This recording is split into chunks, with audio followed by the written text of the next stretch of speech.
Welcome to another episode of 2 Pints of Lager and a Spreadsheet. Today we're talking about growth mindset and ambition in the Northeast. I think in the Northeast we talk a lot about growing and scaling. But underneath all of that is confidence, belief and believing in yourself.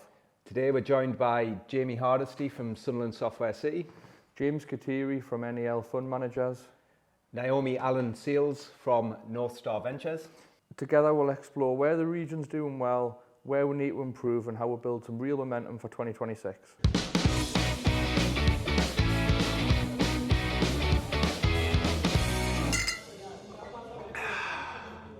Well, welcome everyone. I think we'll just get straight into it.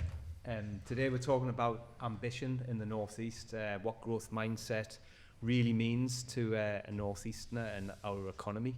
And we're going to have a good conversation around that. So we've got three amazing guests. I'll let you introduce yourselves as we sort of go through it. But Jamie, if we can start with you, what does growth mindset mean for yourself? Yep. So I'm Jamie. I'm one of the directors at Sunderland Software City.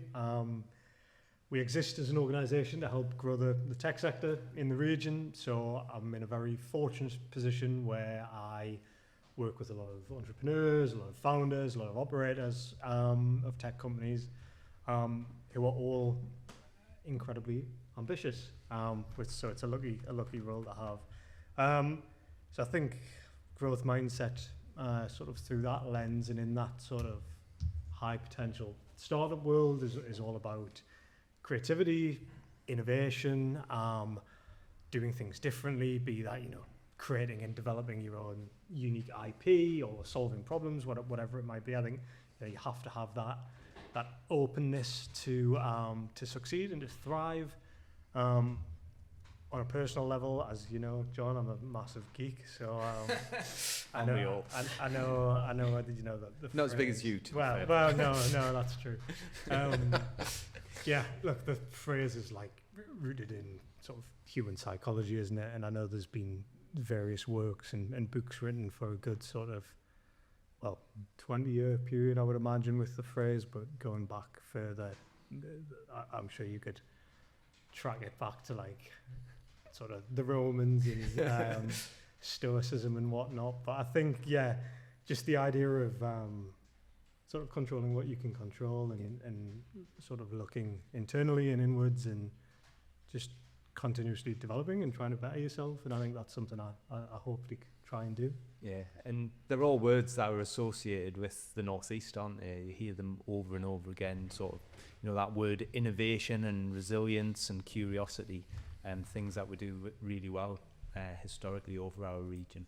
And Naomi, you're not from our region originally, are you? No. So, So I'm not sure if my accent gives it away, but no, I've been in the Northeast now I came over for uni, moved down south for a while, but wanted to come back as well because it's a great place to live and to work. So yeah, when I moved back up to the Northeast, I joined Northstar Ventures. Excuse me. So I'm an investment manager there, and similarly to Jamie, we're looking for high potential, high growth businesses, and our main mission is to invest in those founders who have that potential to build their business, grow globally, but are rooted here in the Northeast. So that's really important to us.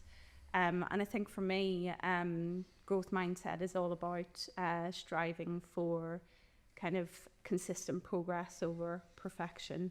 So we talk to founders a lot about this, about, don't wait until you've got a fully formed idea to come and talk to your investors, and, get out there and socialise your idea and be open to chatting to people about it, and be willing to make mistakes and learn from that and iterate and grow from there. And I think ultimately it's about kind of prioritising ambition over being comfortable. For me.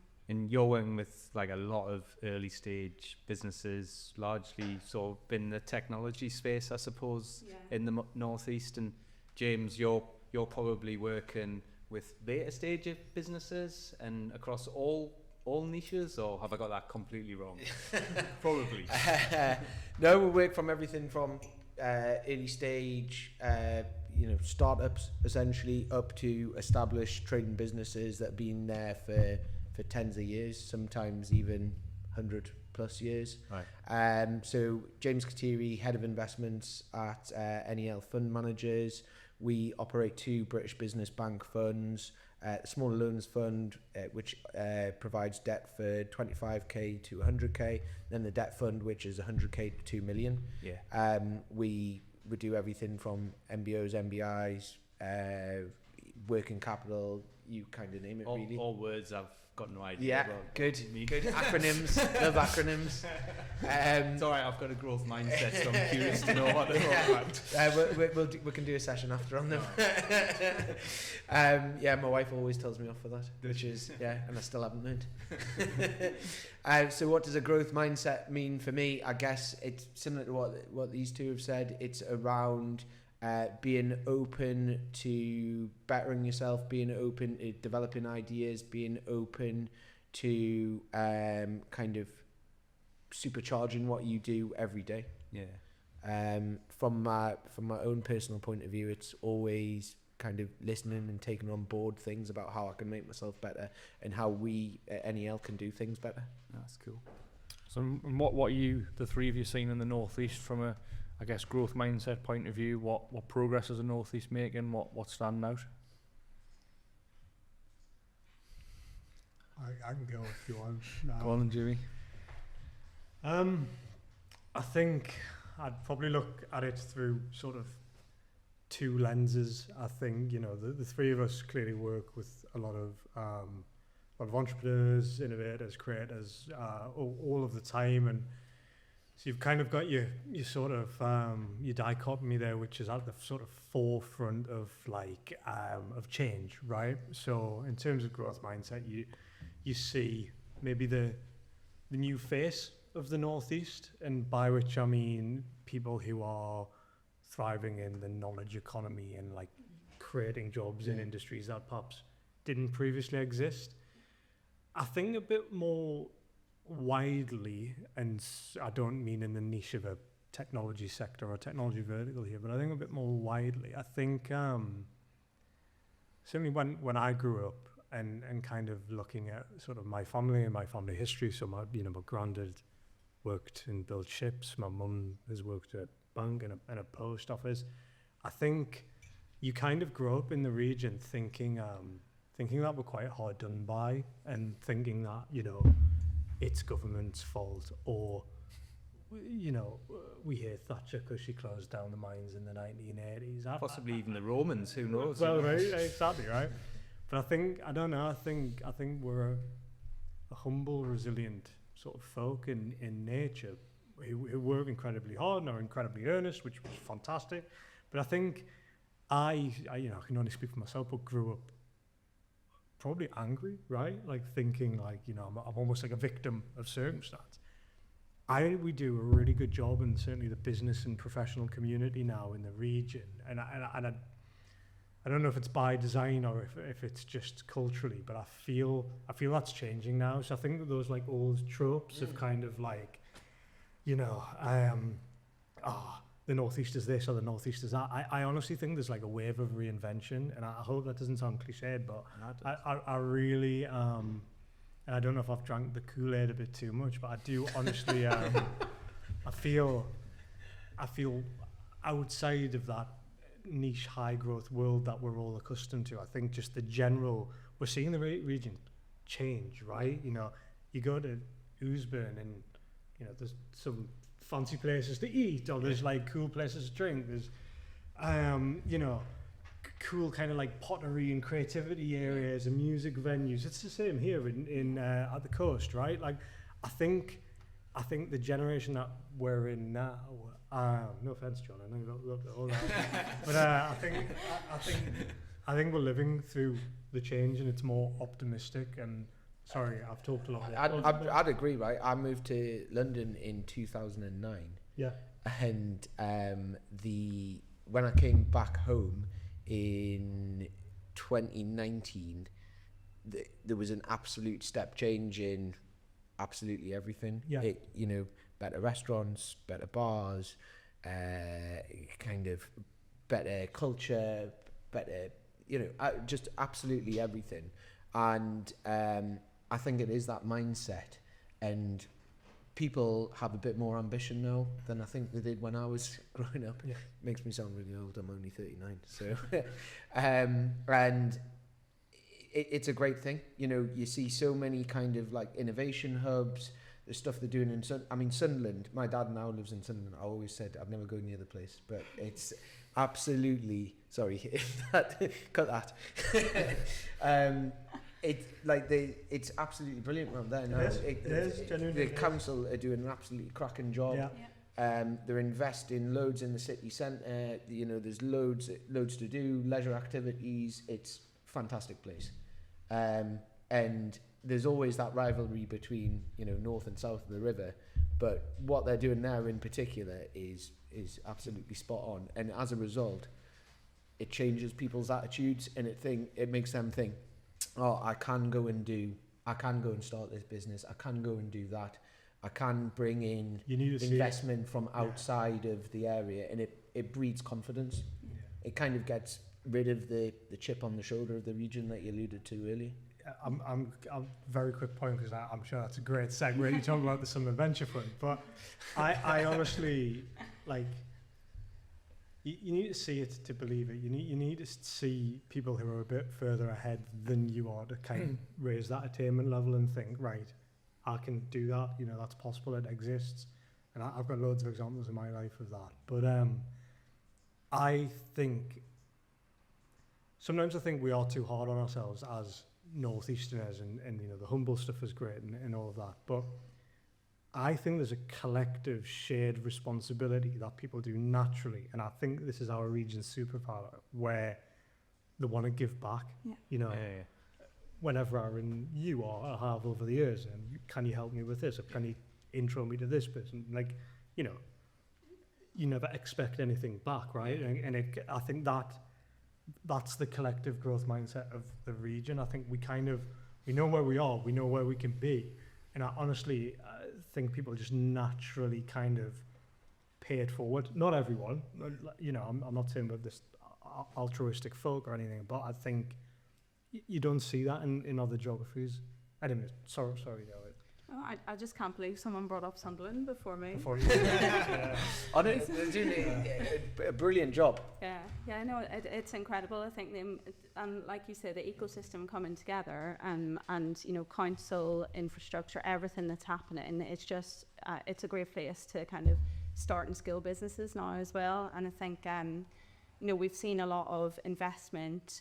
Inward investment into, you know, building of buildings, so there's lots more workspaces there, and you know, that's why it's really exciting time for us managing a fund that's, you know, wanting to invest in early stage businesses that want to you know, base themselves there, put down roots, grow. Hopefully we're going to have the next, you know, Nissan or Siege coming out of Sunderland again, and I think to your point about people wanting to give back, like, that's a £16 million fund that we've raised from high net worths who don't have built businesses in Sunderland and want to give back and stimulate the ecosystem. I was at an event that I think Alistair probably was involved, the Vision 31 event last week in London, and it was like, I don't know, a bunch of northerners from the northeast had kind of gone into the city of London, and suddenly everyone was wearing a suit for some obscure reason. I don't know why.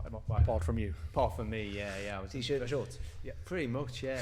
But it was like, what struck us about the event was, like, actually everyone there kind of came out really sort of, you know, the head held high. Energized. Yeah, energized. And, you know, we're talking about from right the way down from Teesport all the way up to sort of Blythe and into Northumberland as well, and talking about the different opportunities that we probably know are happening, but it was like, it just struck me personally, it might have been just me in the room, but it was like, suddenly I was like, oh yeah, I know about that. You know, we're talking about the esports campus in Sunderland, we're talking about the whole wind turbine sort of energy transition that's happening in and around Teesside, we're talking about like what's going on with AI up in I'll say it wrong, Camus, I think it is, yeah. And we talked about Camus quite a lot on that session.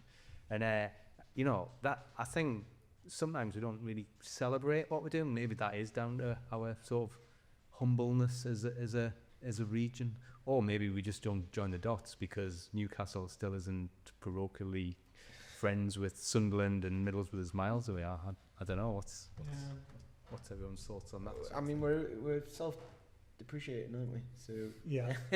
that's always the way. But and I think there is still that lack of link between the two areas, and that will improve with the combined authority and what have you. However, Teesside is, even though it's only 50 minutes away, sometimes it can seem like a world away there, and you do need to be present and have people on the ground there to really get involved in the day-to-day. The A19 can be a long place. Yeah, I mean, there was loads of talk that day about sort of the resilience of the region. I think you touched on it there, Jamie. You know, you sort of grew up in a time which was, you know, there wasn't that many opportunities, so it's kind of within us to want to do well, to prove people wrong, to kind of crack on, I suppose. Yeah, and that's what was sort of that possibly one of our main strengths as a region that other parts of the country might not exhibit as freely. Yeah. I get a lot of shit. Can I swear on this? Right, yeah. We've done it. No, that was a shh. Sorry, John's mum and all other listeners. Our only listener. Yeah, no, I do get stick from friends who have sort of said like, who find my career choices a bit strange, that or that I enjoy my job so much, and that I kind of, I don't know, I think part of my identity and decision making is, you know, absolutely there's personal selfish gain, but equally I care a lot about making the region better, genuinely. And I think some people see that as quite unambitious, but I honestly think it's the opposite. I think we've got a huge collective task in the region and huge collective potential, and it's kind of like, well, if we don't do it now, who will? Like, you know, there's no kind of silver bullet or any sort of savior over the horizon. Like, it's within our means to change things, and I think you're right, John. I think as you know, sort of recent history, the last sort of 15, 20 years, even the last 5 years since pre-pandemic, like the region has changed a lot, and it's on the up, and I think we should be proud of that and celebrate that and continue to cultivate it. What do you think it is that holds us back? And I guess we've talked about we're quite humble as a region, which is probably seen as quite a good thing, and I think that we talked about everyone willing to help each other, which is a very good thing for the region. Like you say, I mean, we do a lot of work in London, and it definitely doesn't feel that way down there as much. What do you think holds us back as a region with all these kind of positives flying around, but we're obviously missing something, like you say, that silver bullet that doesn't quite get to where we possibly could be? I'll let someone else speak first. I think from the finance perspective, when I talk to new businesses, early stage businesses, there's still a tendency to think that debt is a bad thing, and you know, debt in the right circumstances can be a very good thing. It can supercharge growth. It can allow you to have new opportunities that you couldn't have previously had, you know, whether it's buying a business, growing your current business, scaling up, whatever it may be. And there historically has been an over-reliance on grants within the region. Yeah, and I think if we go back to kind of the earlier stage of companies as well, so early stage funding since Brexit, you know, there's been a lack in the region, and we've obviously got the new NECA funds that are coming out now, which is not as good as the British businessman ones. No. Jamie, you're positioned there for a reason. But I think, you know, and our response to that was, you know, we made a decision a couple of years ago to diversify, but also raising from high net worth. So private funds. So we've talked about Venture Sunderland. We've got our EIS fund as well. And I think, you know, we've raised from kind of 20 to 30 individuals, but I think there's still a lack of EIS knowledge amongst people in the region, and I mean, we're starting to see exits as well. So hopefully those founders be thinking about investing. But it's the funding gaps, isn't it? I think one of the other things is knowledge within that as well around what's available, whether it's what you guys are doing, what we're doing, grants, other funding types, bank debt, whatever it may be, and you probably feel the same. It's our job to go out and kind of educate them and educate intermediaries around what is actually available to help people grow and go and achieve what they want to achieve. Yeah. Sorry, Stephen, was it what holds us back? What holds us back? We've talked about the sort of, I guess the legacy of kind of culture and ambition and who we are as people.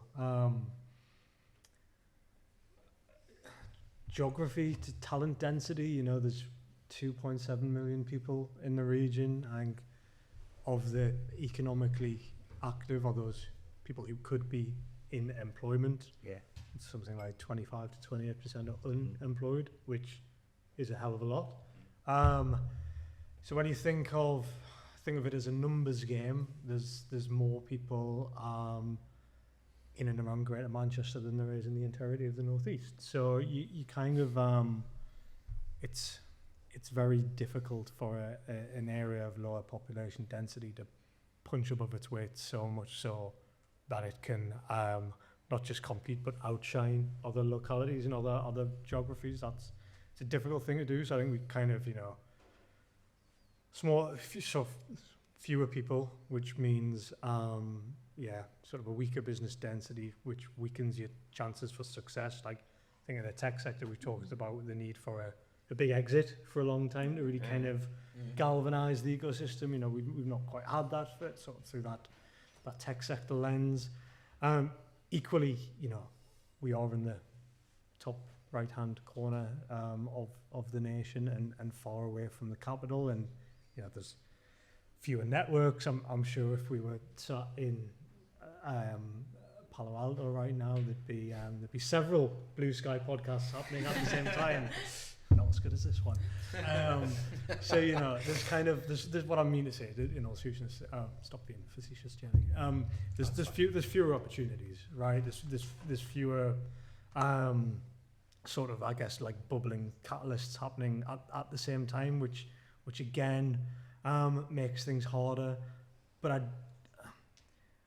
I do think the ambition point isn't a veneer. I do think the ambition point is core to it all. So if we're talking about tech finance in the region before, we're so reliant on the Northeast funds and the regional indigenous funds, and absolutely I'm a fan. They've been the sort of the lifeblood of the ecosystem for 2 decades now. But it's almost like sometimes I feel funders feel like they're owed deal flow, or founders feel like they're owed investment because they've got an idea, whereas the best ones, the ones who I think really set themselves apart, the most ambitious ones, the ones with the growth mindset at the core of their being, like they will hop on a train to London and they'll have done all of their prep and they'll have 30 golden triangle meetings lined up with various VCs and equity providers. So I think yes, there are factors that are beyond our control, such as the geography and the industrial legacy and whatnot. But equally, it's what's within as well. And I think that ambition point and the changes we're starting to see probably needs to accelerate if we are going to stop being held back, as we call it. Yeah, I think the exit point's a big one, isn't it? I think if we get a few chunky exits in the Northeast and some cash kind of flowing back around the life cycle, then it would definitely help, because I think you mentioned it there and we've seen it a lot. You get businesses looking for cash in the Northeast, can't get it, and then leaving the Northeast to try and get that next funding round over the line. So I look at someone like Pete Chen, who started, he was one of the founders at Performance Horizon Group, which became Partnerize, and then he went and did Bottle Pay, and now he's doing Right Brain, and he's had global success and exits, and he's able to raise capital. And I'm sure he wakes up in the morning and doesn't think, oh God, my life's shit. I was born in I'm living in Newcastle. Like it, I think people think like the best people, and I'm sure it's the same in all other geographies. When I say the best is an awful turn of phrase. I mean successful, people who've got the chops to prove it, right? They just find a way. And success isn't scaling, selling, and starting more companies. Success can come in many forms. But I think I do think we can be sort of like, what's the phrase, like prisoners of our own minds sometimes, where we self-deselect. Like your point on self-deprecation is like I do it all the time. It's my favourite type of humour. But I think with that as well can sometimes manifest into like deselection.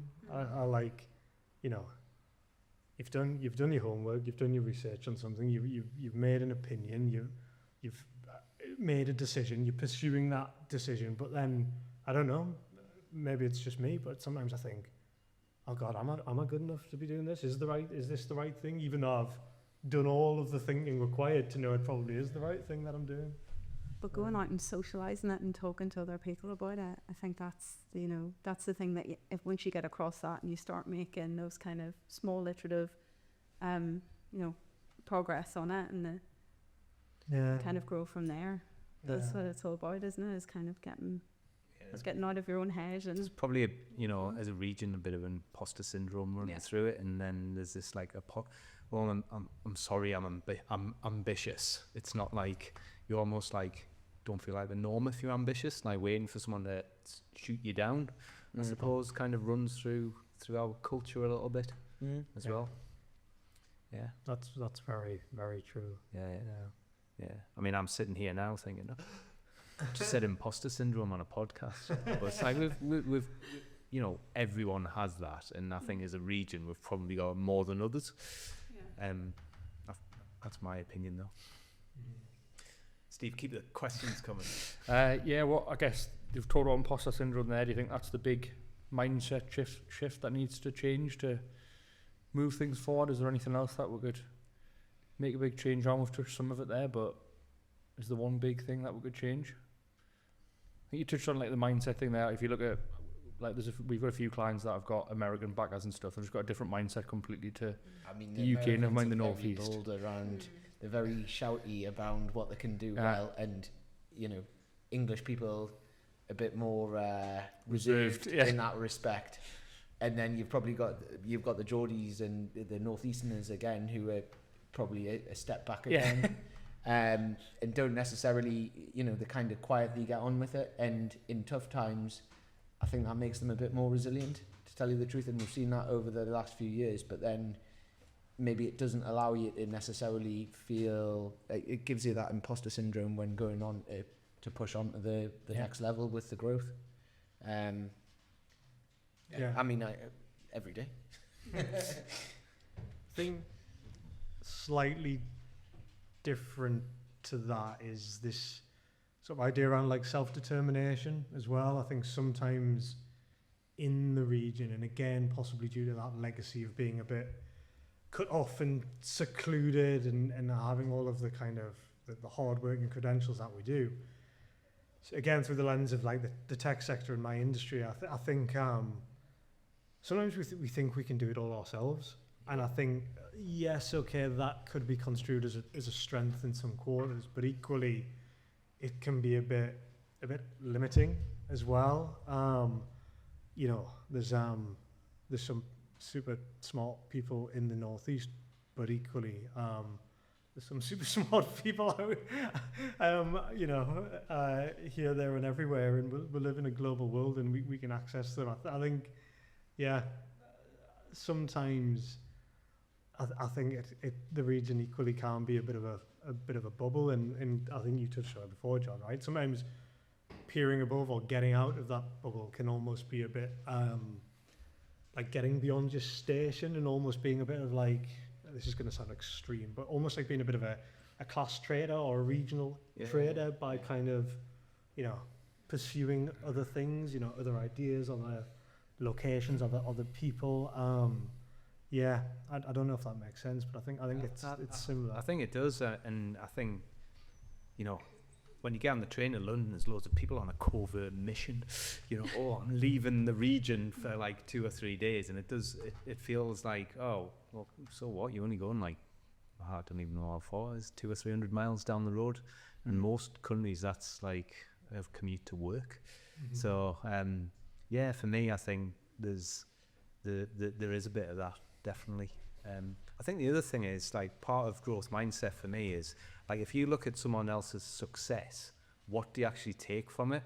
Is it like, oh, I should have been due a bit of that, you know, I've been working my backside off and look at that person. Or do you actually, like, feel like, oh, I'm pleased for that individual, like, that's great, that, you know, that's great for our region, it's great for that team, it's great for that, you know, and I think we do celebrate each other really well. I mean, there's enough award ceremonies around the Northeast.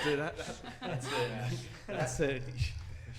I mean, within the professional community, I think everyone's really supportive. You know, they you can pick up the phone to anyone, like someone said earlier, and have a chat. I get no bigger buzz than when I see one of the businesses we've invested in doing well. You know, whether it's an award, whether it's them just opening for the first time, whatever it is. And that's why I chose to move from a national organisation to a northeast-based organisation, because I just want to see that growth. I want to celebrate that growth. I want the region to do well. I want my friends to do well. I want the people I live near to do well. You know, it's what it's about, really, for me. I've started having some of my best mates I grew up with who have went and lived and got jobs in Leeds, Manchester, London. Betrayed us. Yeah. Betrayed us. Now that they're starting families, they've started coming back. Yeah. And it's class. I love it. It's great. And like the ones who have remained and are living elsewhere, we're always like chipping away to try and get them back. So yeah, I definitely. I've been through that cycle. I went away. My friends went away. We're all back now. Yeah. All live within like a stone's throw of each other. It's absolutely fantastic. I bet you just don't go to Wetherspoons anymore when you go for a drink. No. It's not it was the union rooms we used to go to when we were 15. So now it's Gosford High Street, so it's fine. You've upgraded there. Yeah. But there's that sense of pride, though, isn't it? When you've got, I don't know, family, friends, whoever's coming to visit you in the region, we're all getting really excited about it. You know, It's like, oh, where we're going to go? We're going to cram like 15 different things in 2 days of a weekend, and we get really proud of. Oh, this is the next new restaurant, and we've been to Riley's. You know, I went to Miso in Ousburn next to Brinkburn Brewery. Yeah. And I've been recommended it, and I didn't know much about it, and the food was like amazing. And obviously I'm on commission now. And to all our millions of listeners. The best part about it was meeting the fella who ran it, Paul, and he was just like normal bloke, North Shields lad, done the bars and DJing all of his life, and he created this like fine dining experience. And me and my wife went, and when we were having dessert, he was like, oh, you know, this crumble, you see him on the in the kitchen over there, and I'm looking through, and he's like, yeah, he picked that from his garden on the weekend, and like the pride in kind of doing something that's really, really good and that people can enjoy is massive. And like, I don't know, I think that's got like a ripple effect, as this has proven. You kind of want to share that. Yeah. Well, it's below. Yeah. It's that ripple effect, isn't it? That kind of a want. A slightly tenuous link back to the topic of conversation, I guess, in the Northeast. Naomi, what you're seeing in the patterns in the businesses that Northstar are looking at and investing in, what's kind of positive coming through the investments that you're seeing at the minute?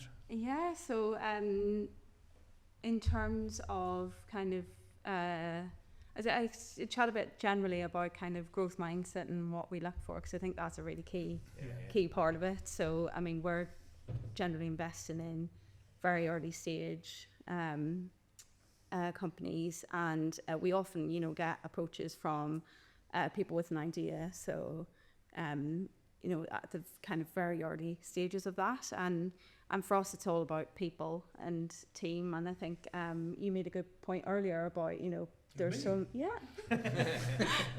many experts around who are like amazing at what they're doing, like technically brilliant, have this incredible idea, and they may well have all the answers and be brilliant at that. But what we tend to see is when fully formed teams come together, and you've got the technical expertise, sales, commercial, we see that's a collective growth mindset and wanting to push it forward. So with our founding teams, we're looking for that adaptability, so learning from mistakes and iterating, and also just wanting to have that drive and learn and be open and honest about things as well. So it's about trust with who you're working with. So we tend to we don't just invest and then let them get on with it. We tend to stay as much involved as we can, or as the founder wants us to. And that for me is kind of the best part of the job, is the problem solving bit. And the best bit is when you have a team that come with, we've got this problem, can you help us find someone who can help us with this. So and doing that in the Northeast in this ecosystem is great, because as we've said, pick up the phone to someone, everyone wants to see everyone else succeed. So so those kind of the things that we're looking for. Nice. With James, do you say anything different in what you're looking for? Is it pretty much the same things when someone comes to see you and asks for cash? Look, we lend into management teams, really. So we're looking for high quality driven individuals who want to go and grow their idea or their business, take it to the next level, and ultimately kind of create a better life for them and their teams. We would always encourage people to come and talk to us as early as possible, have that conversation, kind of chew the fat, talk to us about their ideas, and see how we can support them with an investment in the business, and potentially structure a deal for them to take the business on. That's cool. I think when you were talking there, Naomi, I was like thinking about earlier in the podcast when we were talking about like blaming the government or this, that, and the other. And for me, one of the sort of behaviours that instantly raises ambition is not doing that and just taking accountability for what you're doing, and where you're going to take your business, really. And rather than saying I've got a mountain of excuses and that's the reason I'm not doing it, and kind of getting in there, having a conversation about some stuff you don't know with some people who do know about that stuff. It's like, that's just getting over a massive hurdle, isn't it? And kind of doing it. And there's plenty of people, as we've said numerous times, around the Northeast who will open the door and spend an hour with you. And Shy Ben's getting out. Exactly. Yeah. I mean, we use that all the time around this office. It is Shy Ben's getting out. Just kind of put your hand up and they'll get some advice and help. You just will. Probably touched on quite a bit of it already, but what do one thing you want to see more of in the Northeast tech scene? Intellectual humility, which sounds incredibly pretentious, but what I mean by that is I'm glad you're going to tell us. I was just going to sign off there. I think I think I annoy people slightly when I challenge the norm and sort of look quite introspectively and sort of look at what we're maybe not doing so well. I think two things can be true at the same time. I think we can absolutely challenge the status quo and try and fight our headwinds and look at how we can improve where we're not actually doing very well, where the evidence is steeped. I don't think that has to be at the detriment of also championing the region. I think sometimes we I don't know, it can be a bit of a facade where we kind of think, oh well, we're great. Aren't we great? Like, we've got Sage, Sage, 2,000 people in North Tyne say, wow, we've got Sage FTSE 100 company, we've got Sage, we're amazing. So, well, we do, but equally we've got some of the UK's lowest rates for business births, for scale-up trajectory, for Series A investment, right? You know, like we've got a lot of challenges, and I think we can. I think looking at those challenges and having the humility to talk about them and unpick them and collaborate and solve them doesn't have to come to the detriment to the conversation we've had today about all of the good things. I don't quite think we've got, and listen, I'm not saying we all need to publicly talk the North East down or bash things, but I think we can look a bit more at, you know, who we are and where we're going and what we're trying to do, and really ensure we have the substance that matches the style.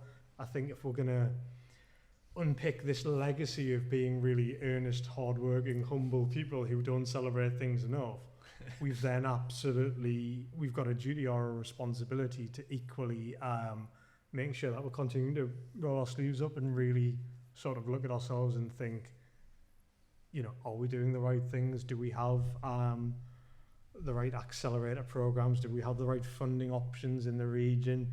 Are we doing enough to build credible networks for founders outside of the region? I think having that humility to kind of do the shittier jobs as well as the prettier jobs is paramount. You're going to have to put in explicit language. No, swearing's on all podcasts. I'm going to say it's been pretty calm, this one. John's mum swears as well. It's fine. The listeners will speak fine. Crammed in the swear jar.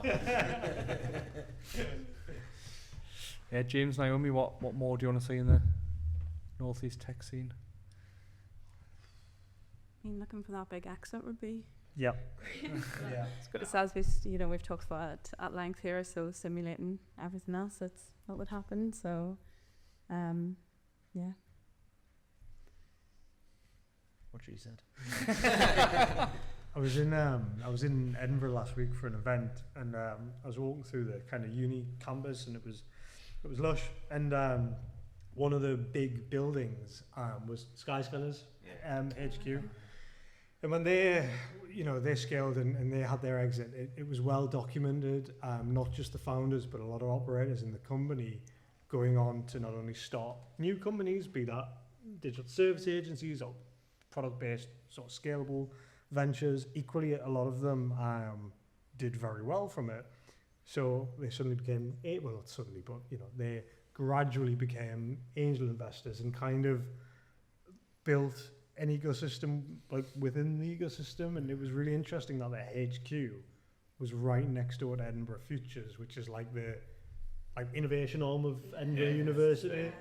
And I think place is huge. We've got an office on Newcastle Helix site in the Catalyst building, and you've got product-based businesses, you've got service providers, you've got data consultancies, you've got development arms, the Combined Authority and the Lumen next door. Similarly with the Sunderland quarter that we discussed before, Akeley Heads in Durham. We've got real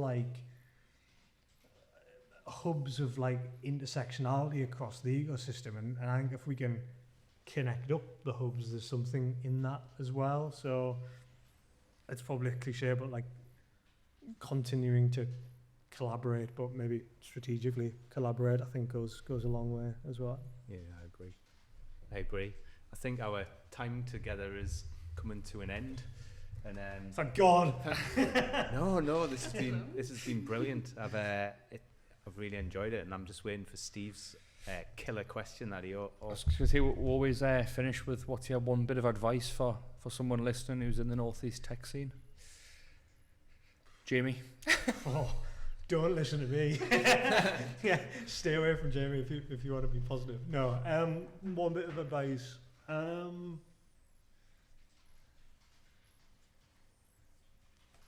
Put the work in. Put the work in yourself. If you're a spin-out university founder, if you're a startup founder, if you're working in an agency and you're looking at maybe what's coming next, you can't do enough validation, you can't do enough market research. The amount of teams that we work with who maybe bypass that. Equally, sorry, you don't even have to be in the private sector. I think whatever you do in life, maybe this is the full circle on growth mindset, but put the work in to have the evidence base so that you've got substance there to succeed. Naomi? I agree, but I'm going to say don't do it in a silo. Yeah. So, Yeah, for sure. put the work in, but, you know, build your network. Go to, we were chatting earlier about the amount of networking events there are around. Just get out and talk about what you're trying to do with people who you think, you know, might be able to help, and build your network from there. Yeah, I mean, have conversations. For example, if you needed funding, have conversations as early as possible. Talk to as many people as possible, get a spread of ideas, and make sure you really kind of shout about what you're doing. Yeah, and I think, I mean, that's a great ending. Growth starts with belief, doesn't it? And Well, what's your advice? Hey. Go on. my advice. I think my biggest bit of is alignment. So, Yeah. and something as simple as if you're getting on the train to London, just speak to all those people who you've spoke to in the last week and say, are you down here for the night? And sort of bang the drum collectively. And obviously, Blu Sky would subsidise the first class travel, wouldn't it? Yeah, I mean, certainly will. Not. I think mine's usually go with your gut, because it's usually right, isn't it? So if you're having conversations where you think out funded or something, then I think you can almost put yourself into analysis paralysis, can't you? But generally your gut tells you the right thing, so Yeah, I go think with that. that's another strength, isn't it? Like, we'll be all big judge of characters. Like, go on, Neil. I was just going to say that, like, I think that action is better than, you know, Yeah, just we're do doing something. and not thinking, I think this is what I should do, but I'm not quite sure. Just You can talk yourself into anything, I think. If you wait long enough, you'll talk yourself into it. Go with your instinct. Yeah, So yeah, 100% agree with that. just like do something, isn't Stop procrastinating. Yeah. And get on with it. Right, okay. Brilliant. Our time together is now done. Thank you all. That was a fascinating 50 minutes, and thanks for coming on the podcast today. Brilliant. Thanks, Cheers. Thank you. No, thank you.